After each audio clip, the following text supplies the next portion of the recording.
Welcome to The Mandate, a show featuring intimate conversations about men's mental health, masculinity, and identity. We bring you stories to inspire you, experts to guide you, and the tools you need to become the man you truly want to be. It's time to sit back, relax, and open up.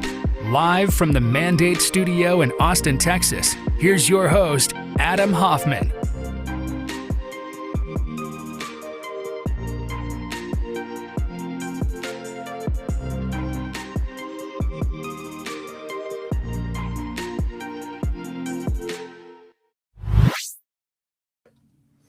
What's up, everybody, and welcome to tonight's edition of The Mandate.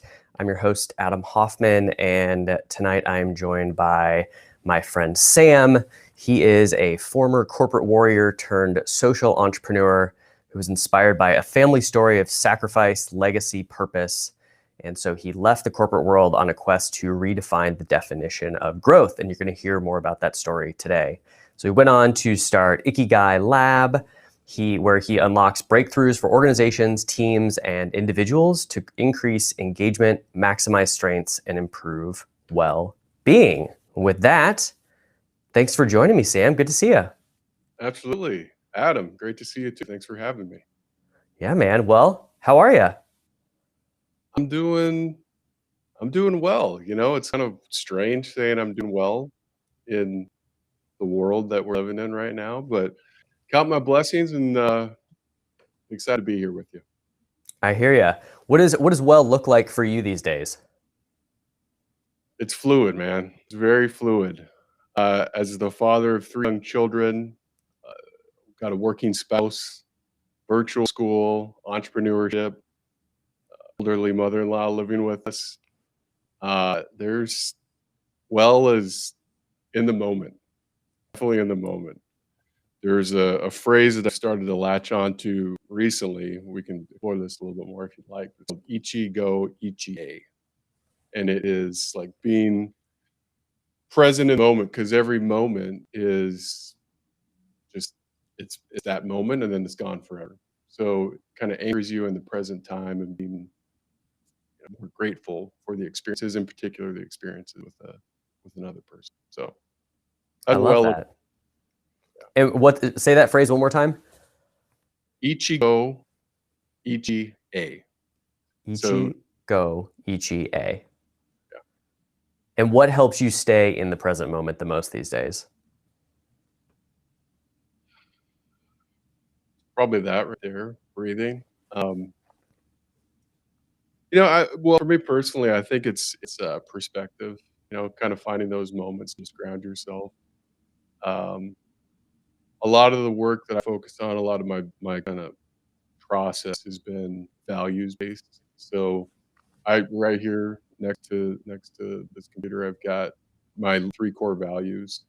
And so taking moments to just look at those core values and look at different different elements of life that I think are important, whether it's, I used to get that, we've got Amazon Photos, and it'll pop up and say, here's what happened last year. And I used to just get rid of it. And now I try to intentionally look at it every single day, because it reminds me of just how quickly things move. I'm looking at the kids 2 years ago, and they're, now they're this tall, and now they're that tall. So just, I try to put habits in motion that help me remind myself of what's important on an ongoing basis. Yeah, no, I love that. How did you get to those 3 core values? Yeah. So there's a process that's been created now. It's really heavy reflection based. Right? So when I started to dig into Ikigai, I was seeing a lot of linkage between Ikigai and positive psychology. And, as I dug into that, I started to just look at like personal reflection and journaling and writing down different experiences that were important to me.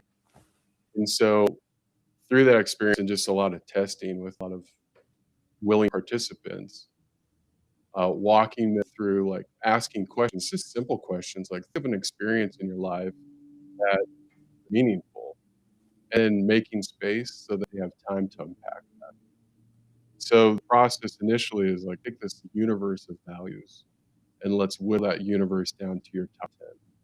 And then let's go through a series of questions that are based on important people in my life, important experiences in my life, and sequence those questions, or excuse me, sequence those values down to your top 3.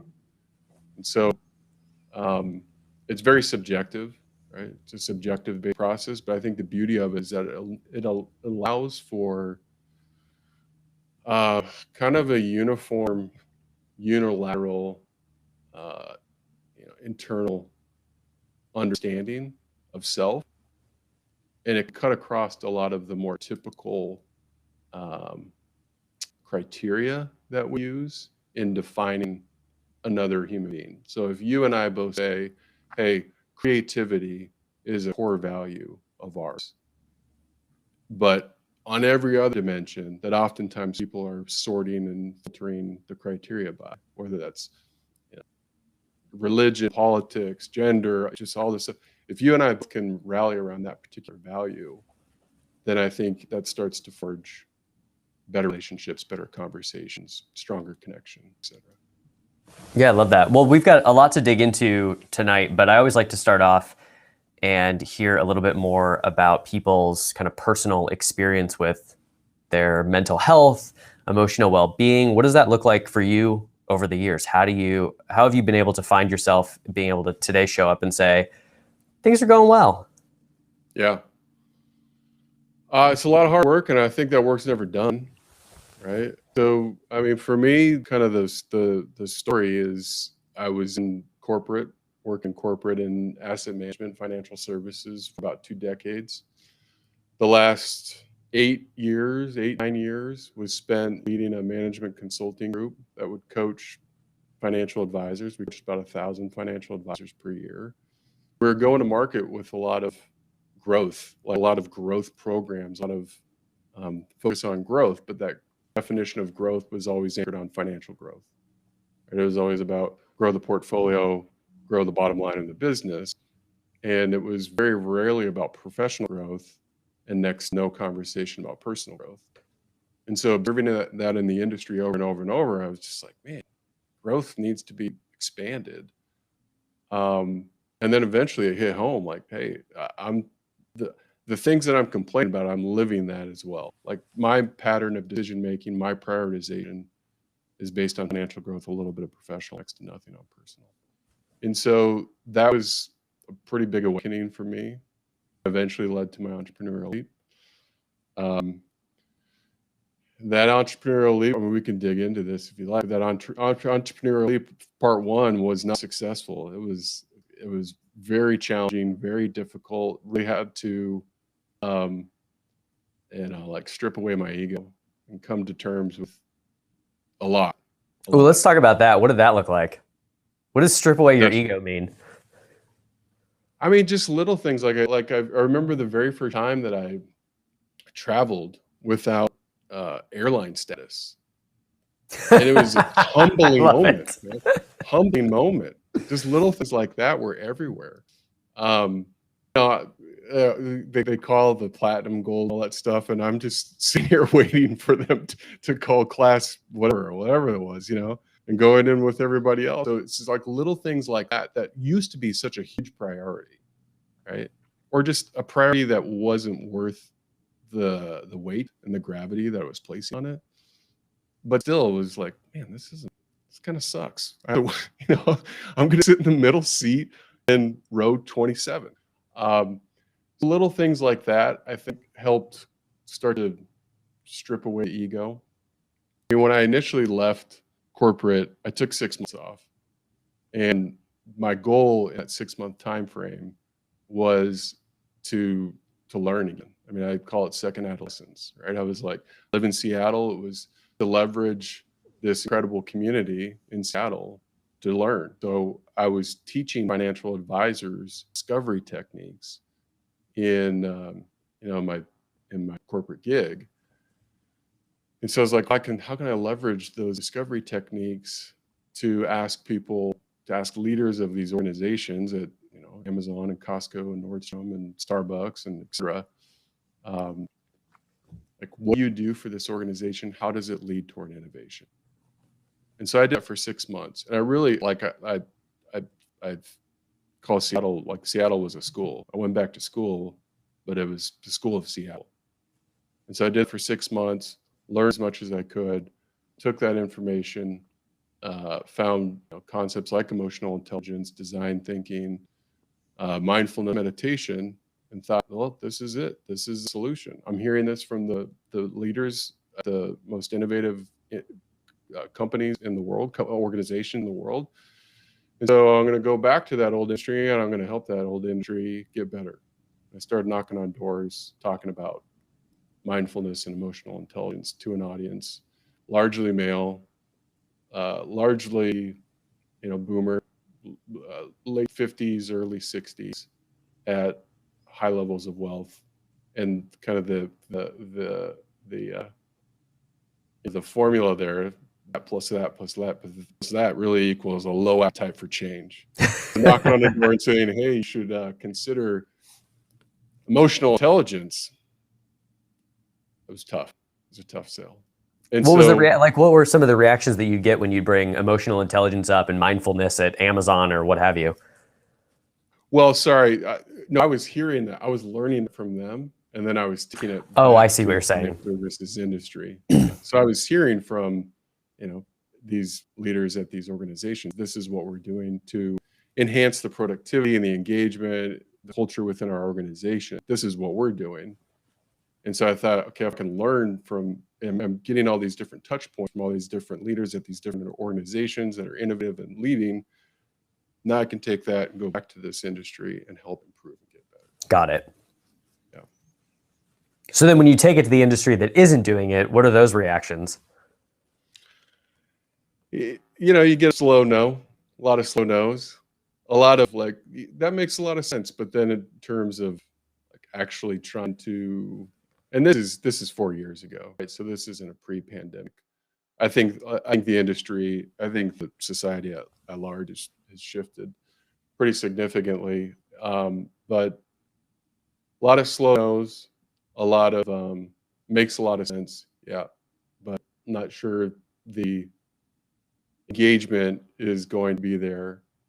So yeah, that's kind of just eventually came to terms that supply and demand are not in alignment. And so where does your the personal history of your family kind of intersect with this story of entrepreneurship? Yeah, so it's about right there. That's the good segue. So so I did this for about 18 months, right? And I mean, one example of what I was doing in this first phase, this first chapter, like I took financial advisors and immersed them into a Marvel exhibit at the Museum of Pop Culture here in Seattle. I brought in the CEO of a Brazilian liquor, spirits, cachaça company, talk about how he does wellness events for bartenders and educates the farmers in Brazil and their families, teaches them English. So I was really trying to like bring that type of immersive education learning to the industry. And it just wasn't hitting the right way. So after that experience, that it was pretty clear to me that it wasn't going to be sustainable, right? I had 3 young kids and a working spouse and trying to figure it out. So in 2019, I believe, I'm losing track of time these days. It was 2018. Anyway, late November, I'm just like hitting a wall. Like, what have I done? I've left this great job, great company, had a great team, great coworkers, and I left on the quest to, for growth. And just really like digging deep, like what's next move? And so at the time, I found this picture. Actually, it's kind of like a history report. I have an aunt who is the family historian, And I found this report, more or less, that she had put together when we had gone to Japan in 2001. And we were decorating for Christmas and kind of pulling things out of storage, and suddenly I didn't find this thing. It was just out on a countertop, and I looked at it. The last time I had seen it was in 2001.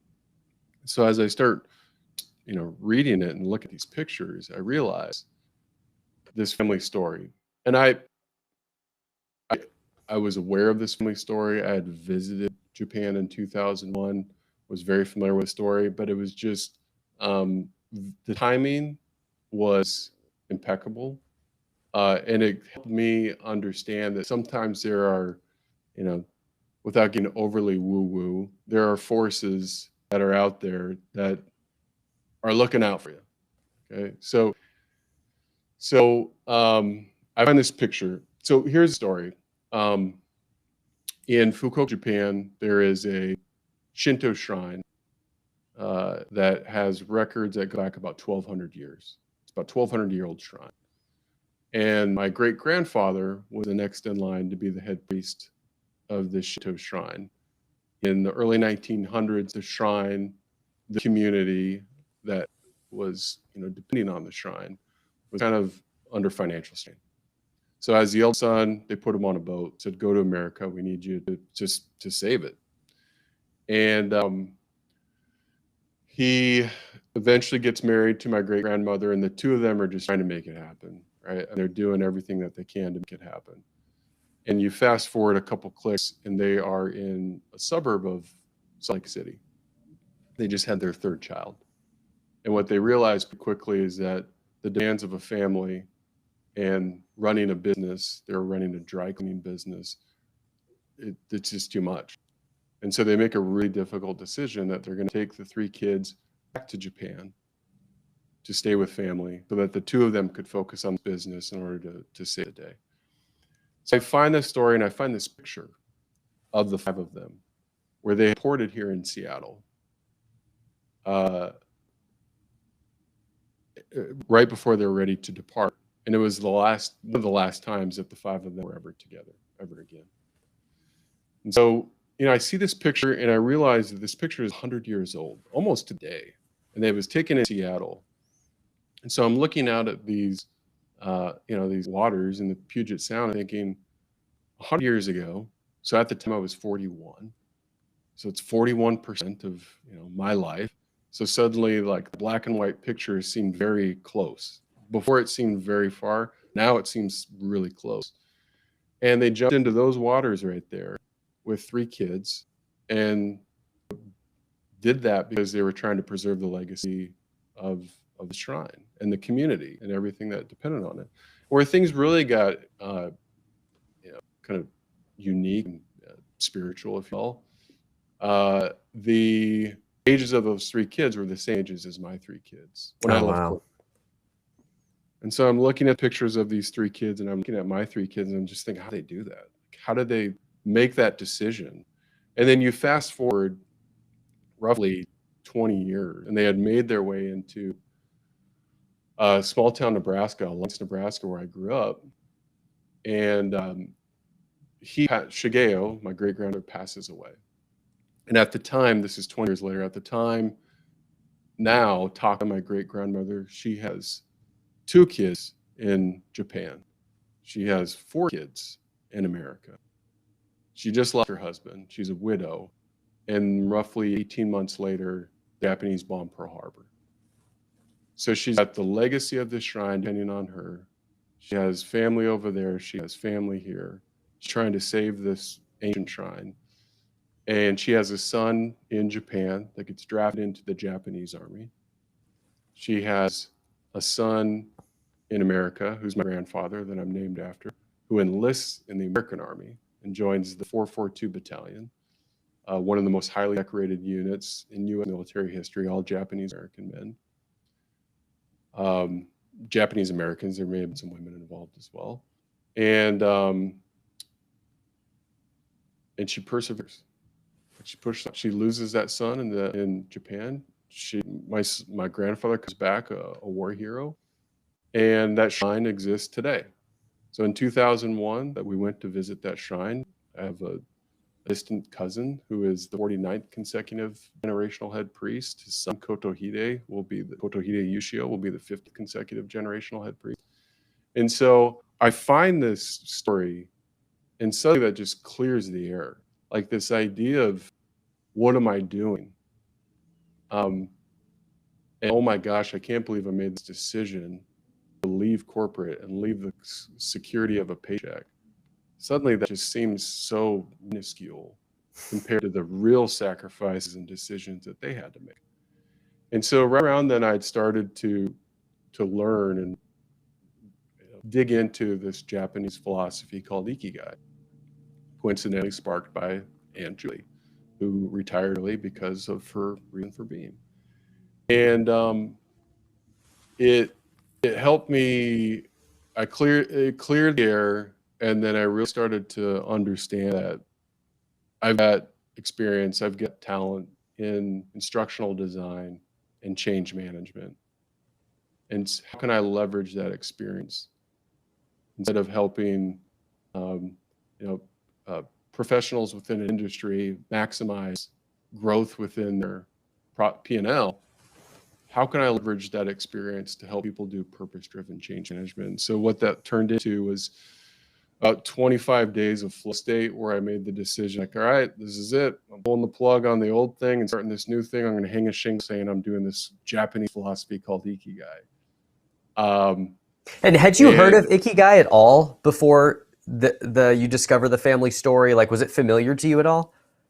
It hit me probably like I'd seen it once or twice, the 4-circle Venn diagram. That is not the true definition of Ikigai, which we should probably talk about at some point. I'd seen that before, but it really started to resonate with me a couple weeks prior when I was talking to my Aunt Julie, who made that decision to retire early as a financial advisor because of her reason, her definition of her reason for being, her Ikigai. So I was tapping into it then, and then suddenly I find all this stuff, and I was just like, all right, that's it. We're making the hard pivot toward purpose-driven change management. And away we go. All right, well then let's jump into Ikigai, which I can't tell you how many times I have misspelled it. My fingers just want to put the I's and the A's and the G's in different places every single time. It's the most awkward thing, I think, to type. And it's a strange, as I was thinking about that, like phonetically saying it, Ikigai, I was like, oh, I don't really like how that sounds in the context of the mandate, but like, it is what it is. Let's just get into it. So we've got Ikigai. Help us understand what the heck that thing is. Yeah. So the actual the actual like the phonetic is E. E. So Ikigai. That way it kind of hedges a little bit. It's less icky. It's more icky. Okay. All right. I already learned something new. There you go. So it's it's derivative of two words: iki, which means life, and gai, which means value or worth. Okay. No direct English translation. It can be interpreted as your purpose, your reason for being, and it's 1,000 years old. So it's been around for a long time. It started to gain acclaim in the Western world in about 2004, 2005, where a National Geographic researcher named Dan Buettner he published a book first. Before that, he had an issue in National Geographic called The Blue Zones. So he set out to find where do people live longest in the world. Found 5 of these places, called them the Blue Zones. One of those 5 places was in Okinawa, Japan.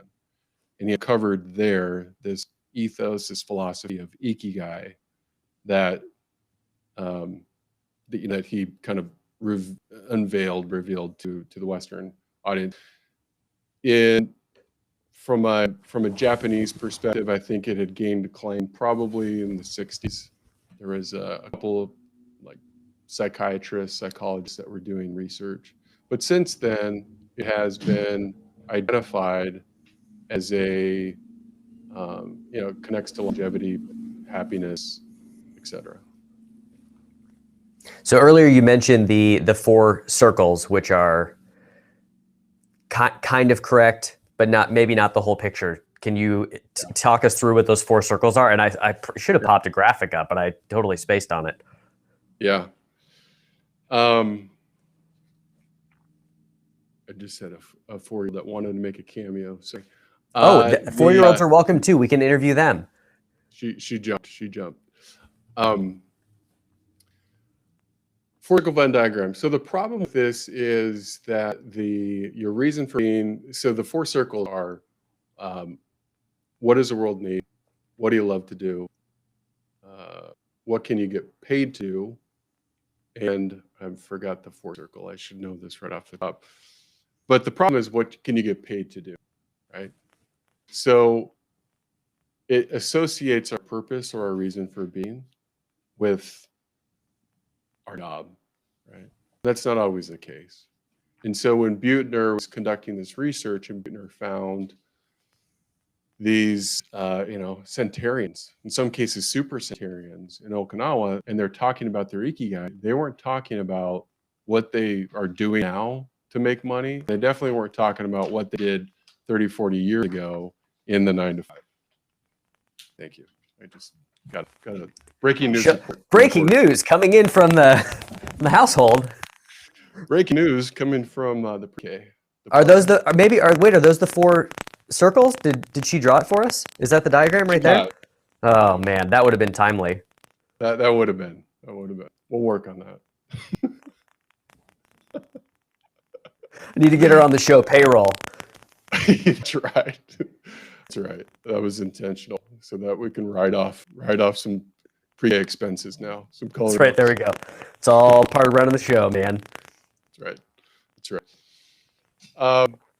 Yeah. So the four circles. I think the four circles in many cases create more problems because it makes, when we think our purpose is our job, and we're going into a job. So 1 out of 3 employees in the United States are engaged, right?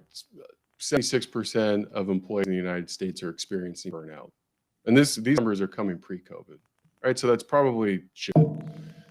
But, if 1 out of 3 employees are engaged, the 2/3 who are not engaged are walking in. And if they see those four-circle Venn diagram, they're walking into the office thinking, well, my purpose is supposed to be this, and it's not.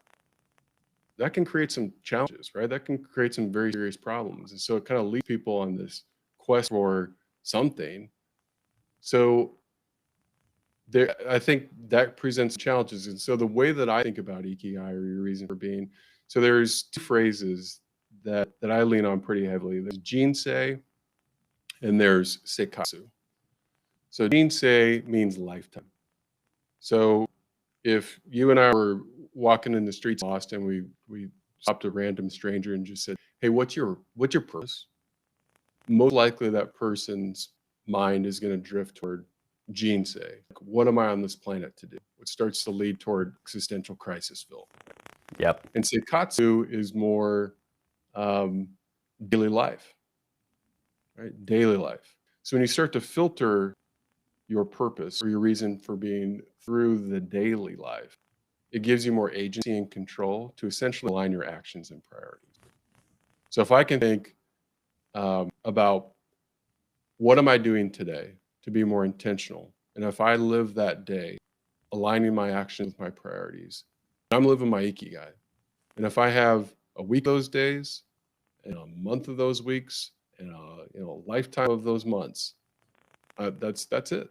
That's it. So it gives you a lot more control rather than thinking, I got a whiteboard, what am I on this planet to do, which just is oftentimes counterproductive. Not always counterproductive, but I think most times it's counterproductive. I mean, it's overwhelming, right? Like what am I supposed to be here doing? And one of the challenges that I know I've run into so far in the 33% of my life that I've been through, almost 34%. We'll see if we can push that a little bit longer by embracing these Ikigai principles here. It's like, oh, I've got to have one thing. There's this one purpose that I have here, and that's total crap. So I think thinking about that as how do you find balance between the lifetime of purpose and purpose in day-to-day life? Like what's the balance or blend between those two? Do we need to be thinking about the lifetime, big picture thing or what? Yeah, I mean, I think it's important to have goals, right? You just can't wake up every single day and say, we'll see what the day looks like. I think it's important to have goals. Um, I think of the daily through the lens of 6 dimensions of well-being. Okay, and those dimensions are social, physical, intellectual, emotional, spiritual, and professional. Okay. So that's my rebuttal. That's my counter to the 4 circle Venn diagram is that you have 6 circles that are weighted based on your diagnosis. My diagnosis at this point in time, I can say, probably a lot of us are saying the social dimension is a little bit low. We don't have the ability to interact with people the way that we want to.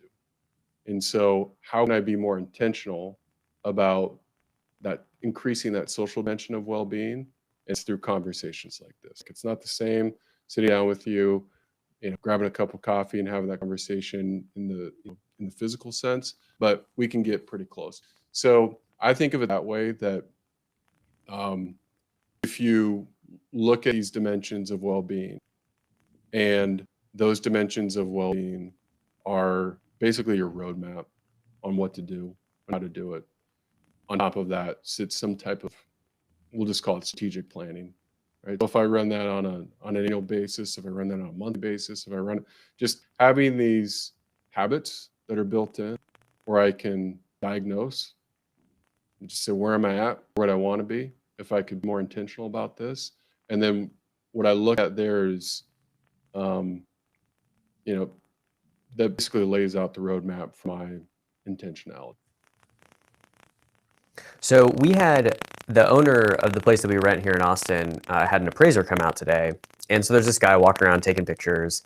And I was editing a previous episode and he walked in and we were talking about some stuff and he asked me what I did. And I was like, oh, I host this show called The Mandate and I'm working on starting a company related to men's mental health and emotional intelligence. And he, was curious about what the show was like. And I told him, what kind of describe what an episode was like and why I'm doing it. And he just opened up about, he's been so stressed at work.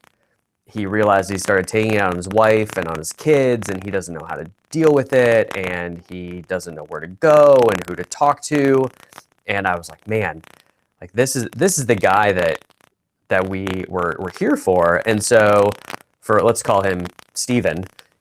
So Steven, what can Steven do when he's in that state to even start to fathom what you're talking about of there's these 6 circles and I'm going to sit down and be intentional about this and strategic planning. And he's like, I can barely make it through my day. Yeah. Yeah. Well, I think it comes back to the values, right? If you have some foundation in place, some of it's just making space for yourself, right? Like take 3 minutes. I think all of us can find 30 minutes one time and write down values that are important to you. And then I'm really a believer in, symbolism and making those intangibles tangible. So that's why I put these values here and try to reflect on them on a daily. So I think the entry point to that, like the entry point of almost everything, is awareness, right? So you have to make that time to think about what's important to me. There's an exercise I've kind of unlocked a lot for me on my journey, where I saw a presenter talk about write down your top 10 priorities and think about where you spent time, and write down your top 10 areas where you're spending your time, and then draw lines. And if you're seeing these types of lines, if you're seeing horizontal lines, probably good shape. Seeing diagonal lines, it's a wake-up call, right? So that's something pretty simple that you could do. And I think translation from an Ikigai perspective is those horizontal lines mean that you're living your purpose. You're living your reason for being, right? And it just brings everything into the present. So for Steven, I'd say you got to make I think if Steven's tapping into that and he's already acknowledging there's something there, I think it's really important to identify that thing that sits in the gut and just try to unpack it. And maybe that means just writing it down. Even better, I think it would be talking to a friend or talking to a coach or talking to a therapist, right? But I think Steven's already taken a huge step by just acknowledging it. And that's the entry point for transformation, right? But I think the other thing I'd hedge and say, Steven, it's not, there's no secret sauce, right? There's no pill we can pop. There's no, lesson course that we can take. Like, it's this never ending journey that we're on. And you just, at least for me personally, it's been like chip away, chip away, chip away, chip away, to live a more sustainable life. I like that. And I'm also sensing some like fear and anxiety coming up for guys being like, you're telling me that I got to go and sit down with my thoughts for 30 minutes to get there? Like, nope, I'd rather just go send some more emails. Like, what are you talking about? Like, I'm gonna like sit down with myself. You're crazy, man. And at the same time, doing that literally daily, it's a huge difference. And I like the idea of, straight lines versus diagonal lines. I remember the first time that I actually sat down, it's like, okay, here are the things that I care about most in life. And I made my list, and I flipped over and I was like, what do I spend my time doing? And the first time I did it, it was complete bullshit. The second time I did it, I actually looked at my calendar and I was like, oh wow. Yeah, none of this there are no straight lines whatsoever. Like, maybe the only straight line was sleep at that point in time, because I've always had like a healthy appreciation for sleep. Everything else is just like, crisscross, just like a bad cross stitch. The back of the cross stitch, basically. I don't know, too many analogies. But yeah, I mean, it's like, I think for a lot of guys, it's hard to think about sitting down because the mentality is, I've got to provide for my family, which means like I just got to, work my butt off and do whatever it takes and grind it out and not complain, because that's my job. That's what I was put here on the earth to do. And so if that's your mindset, I mean, sitting down 30 minutes, great. But what are some other things that guys can kind of think about to start shifting towards, maybe there's more than this programming that I feel like I have to do? Yeah, I mean, I think, so much of our masculine culture is built around like optimization, right? Or like, if we think about optimizing, that gets a lot of people excited. It gets a lot of dudes excited. Optimizing and synergy, man. Yeah, all those buzzwords. And when you start to think about that in terms of your life, that shifts, right? So if I want, like, I'd ask Steven, or I'd ask someone who's experiencing those thoughts that Steven's experiencing, like, what are your goals? Like, what do you want to do? And then draw the connection between your ability to optimize that experience to get to that goal is largely dependent upon, placing some energy into these other 5 circles. Right? So the experience pre-COVID, and when I'd start to talk about Ikigai to some of these organizations, I was always trying to, so the narrative that I would tell is, okay, you have Steven has a great day at work, and he's crushing it, right? And then Steven goes home, has a great night at home. And Steven goes to sleep, and at 2:00 in the morning, Steven wakes up and he remembers he forgot to respond to a really important email. So Steven reaches on his nightstand, grabs his phone, and knocks out that email. And then he sees another email there that he just wants to get ahead of. And so suddenly Steven's at 4:00 in the morning, Steven's like, well, just make the coffee and just get it going. So Steven has disrupted his sleep. And now Steven goes in day 2. Steven gonna be as good on day 2 as he was on day 1? No. No, he's gonna grind it out, Sam, because that's what he does. He's got the strength. He's gonna push through. He's gonna grind. Sometime at some point the candle burns out, right? And so it's this. This is the 4-circle diagram kind of coming out. Like at some point, well, work has always, with technology, work has been, not always, work has had the ability to encroach on our personal life. In that case, like there's a case study right there. I think the forward-looking visionary organizations, leaders with those organizations understand that there's got to be integration, not balance, integration. So that how can we equip Steven with the tools to show up better in other dimensions? Because when Steven's on a call with his CEO, he may have a 4-year-old come in and deliver, so I think that's one of the silver linings of the situation that we're in now, that there actually is a window to really start to evaluate what's important to me and how can I be more intentional about it. And I actually think that many organizations, many leaders are more willing and open to do that than ever before. And I think that window is going to stay open and continue to stay open in the future. I'm optimistic. I have a tendency to be a glass half full type of guy, but based on conversations that I'm seeing and, courageous efforts that people like you are taking, like putting yourself out there in a very authentic, vulnerable way, I think that there is a swell of that happening that just gives others who are kind of on the edge, or maybe in the shadows, more courage to step forward and say, you know what, I don't have it all figured out. I'm trying to figure it out, and I want to do better. I'd like to think that is the shift, is that this really can be a grassroots sort of a thing where you start seeing it show up in one-on-one conversations at work, and then next thing you know, it's between friends over a beer, and then maybe it's showing up in the locker room, and now all of a sudden, this thing is actually mainstream, where it's not just talking about how hard and crappy everything is. It's like, yeah, stuff's hard, and I'm kind of not doing that great. Here's what's going on. How are you, and how can we help each other? And there's no shame in being not okay. Yeah. And so part of my journey was also I hired a performance psychologist.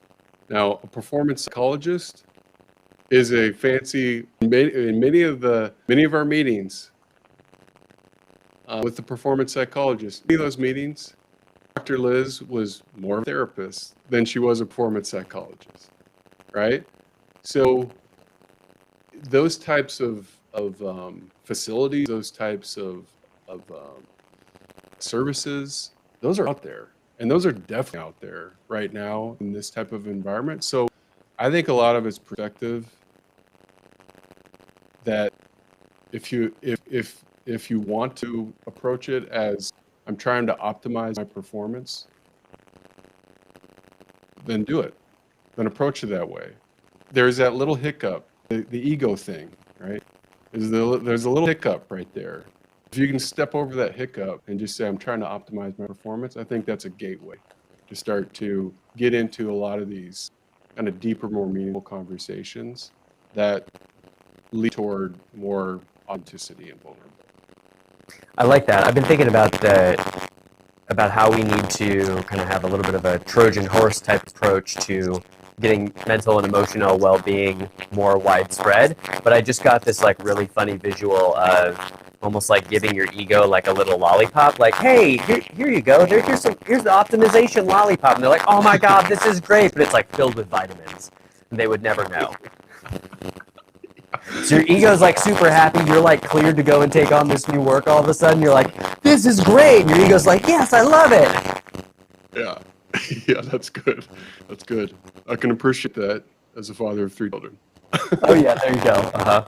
Although maybe like it's like a healthy lollipop too. That's right. Just pure sugar. It's that like. Anyways, we don't even talk about lollipops anymore. But we could if we wanted to. Okay, so you go and you start Ikigai Lab, not labs, so that everybody's clear. If I ever put that out there, that's my bad.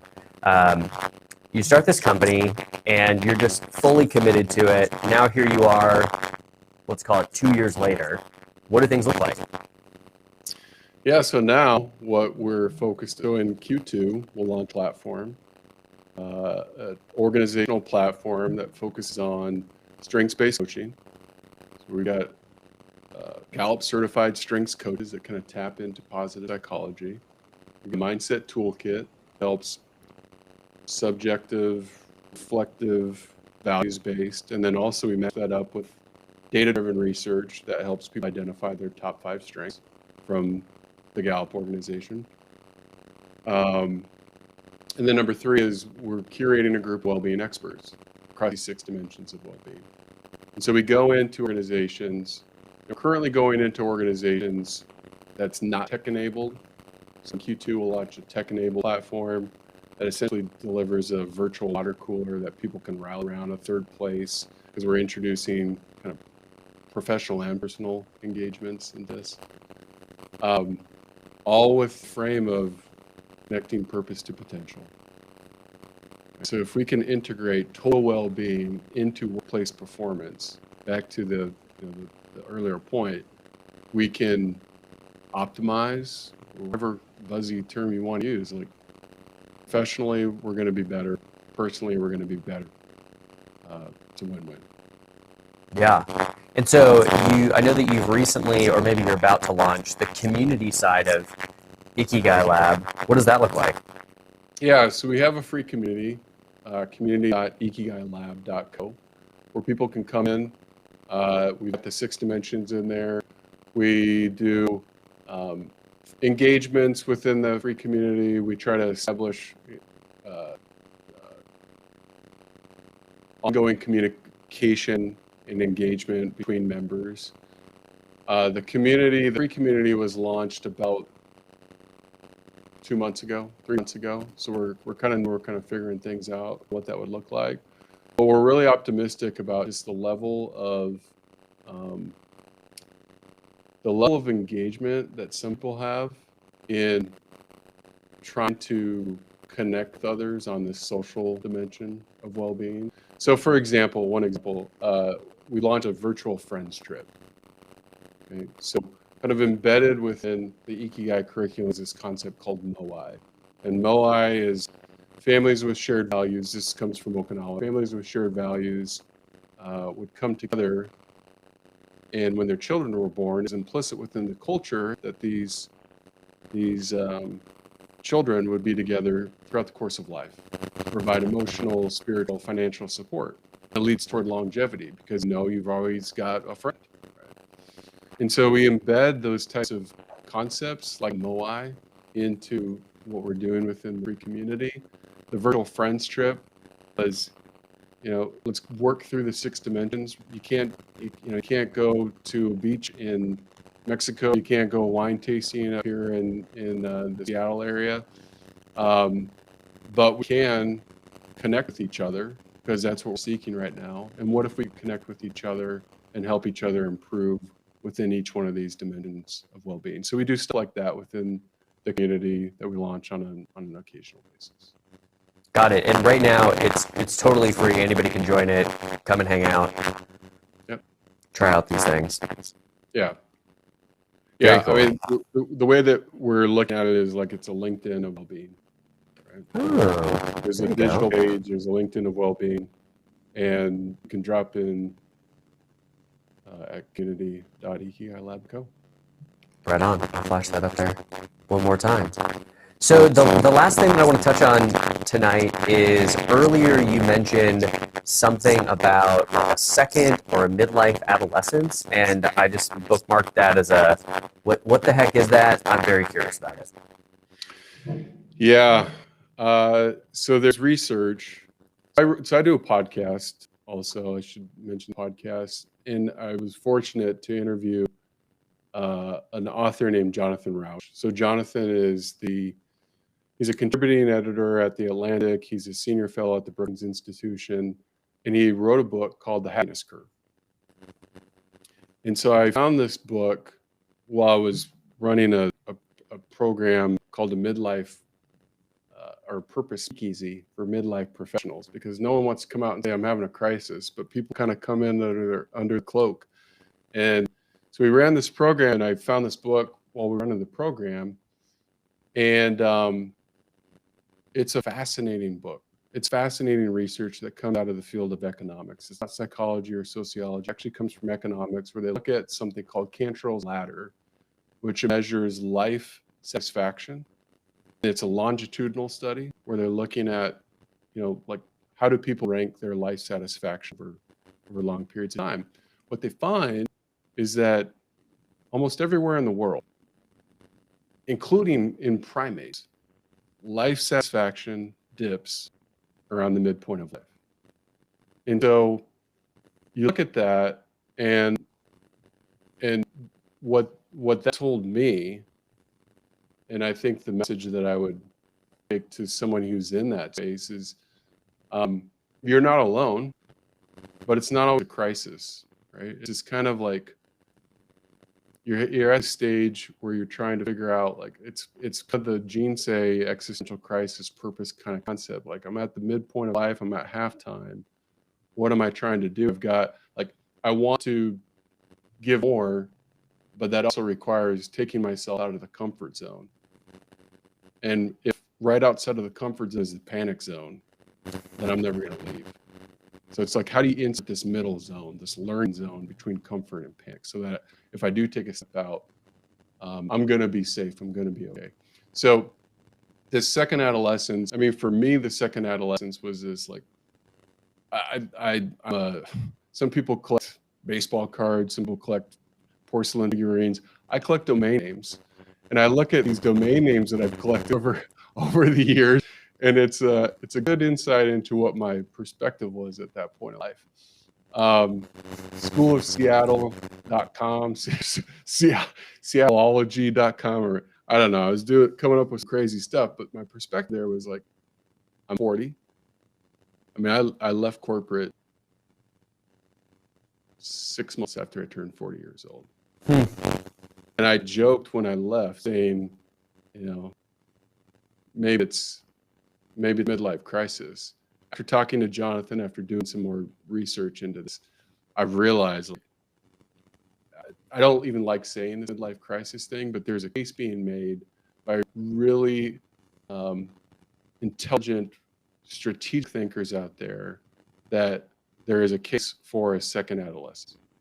So 100 years ago, there was kids and there was adults, right? Like, when the kid's old enough to run the plow or work on the farm, they're an adult. And then suddenly this movement came along about adolescence. Like, no, there's this stage in between those two. We need to educate these children, this development, and the brain isn't fully developed until 25 years old, and there's more and more research coming out.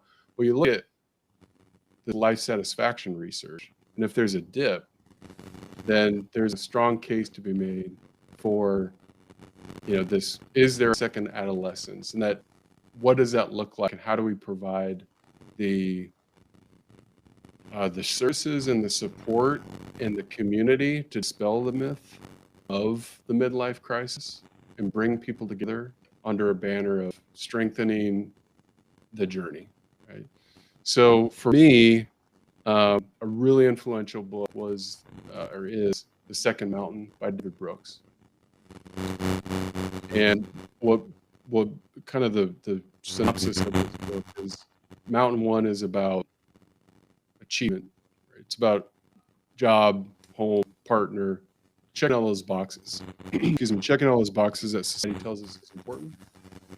Mountain number two is about living a moral life, purpose, like generativity, help others, doing things in service of others. The problem is, between Mountain One and Mountain Two, there's a valley. The valley sucks, and the valley's gonna kick your ass, right? And so that valley, or that kind of awakening, typically happens around the midpoint of life. So for me, now with the benefit of hindsight, I kind of went in with a mentality of learning. And I think there's a lot that can be done to help people collapse the time spent between Mountain 1 and Mountain 2, and usually that's through conversations like this. Conversations that we're talking about with Stephen, right? How did the Stephens of the world connect with others to, work their way through that valley with the support network and shrink the time that's spending in between Mountain 1 and Mountain 2.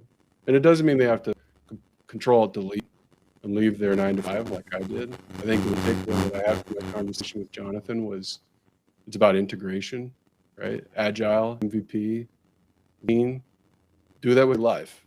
Try something out before you go to your manager and say, everything's great, but I'm leaving this good. Like, try things out, right? Take yourself out of the comfort zone, test something, learn, go back. Right, agile. Yeah, there's something about that kind of bringing experimentation into your life and getting little tastes and trying things on before you go. It's as a way to de-risk and take out maybe some of that fear of the big change. And then every now and again, there's that need to just jump in and go because you feel called to it. The universe is showing you a path and you're just going to go for it.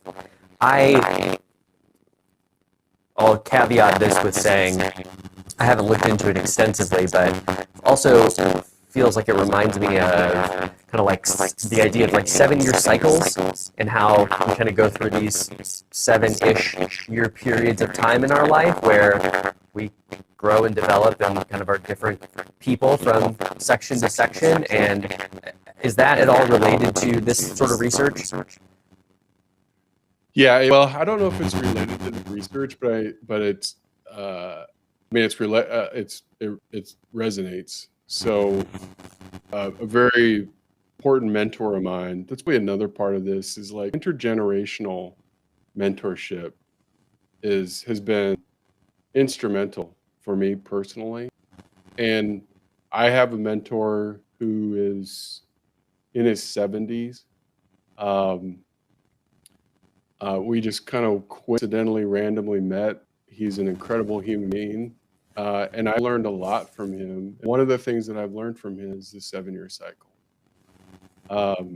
There's these developmental stages in life. So it's probably connected to that. That would be my guess. If you look at the dip in the midlife,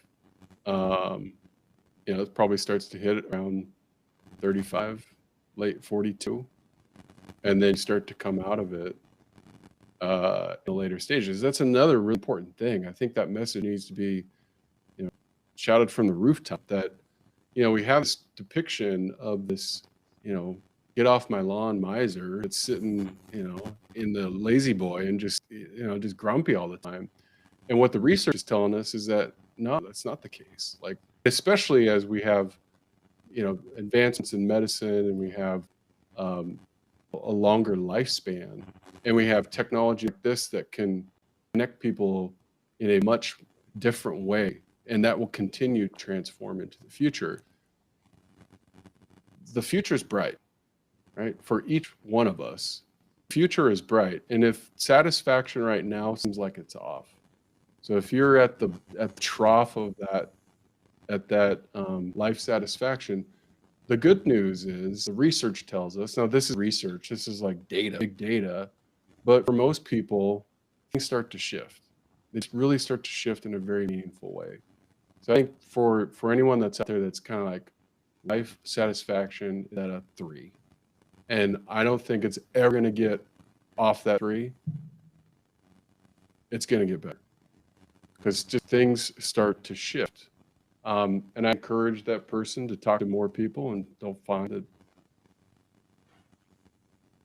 conversation yields connection, and that connection gives us a better path to improve. Well, that's some wonderful wisdom. I always like to end these by asking, is there anything that you'd like to leave our mostly guys who are probably watching this, but anybody who's watching, any final words of wisdom? And that could be it. But is there anything else that you want to add before we wrap up?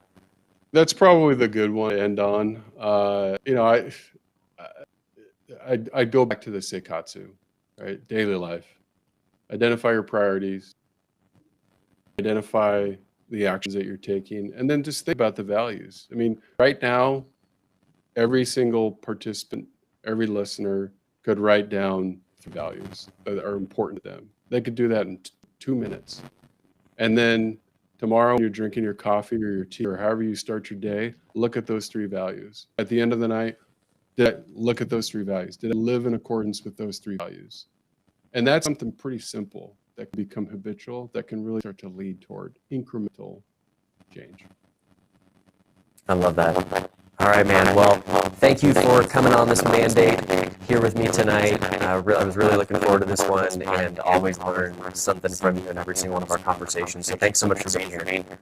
Thank you. Thanks for having me, Adam. Really appreciate it. All right, we'll talk again soon. All right, everybody, thank you for tuning in here today. Of course, if you are looking to learn more about the community that we talked about, I've got that link here below for you. If you want to connect with Sam, here is his LinkedIn profile. It's over that way as well. And then, of course, if you're watching us on YouTube or anywhere, like, subscribe, and share it with somebody who you think could get a lot from this show. We send out a weekly email every single week about what's going on with men's mental health, the latest episode, who's going live this week, so you can tune in and hang out with us, make sure that you don't miss it. And remember that if you're watching these in the future live, please drop a question in the chat, whatever platform you're watching it on. But if you're watching on YouTube and this is after the fact, you can also leave us comments there, and I will come back and try to get as many as I can, or get our guests to come back and respond to you as well. So everybody's got their homework. Go and take some time whenever it is that you're watching this and think about the things that are important to you and how you're spending your time, and see if you've got straight lines going across, diagonal lines going across. And if you'd like somebody to talk to about it, shoot me a note. You can reach me at hi@mandateshow.com. So with that, thanks again, Sam, for joining us tonight, and enjoy the rest of whatever this is for you. See y'all.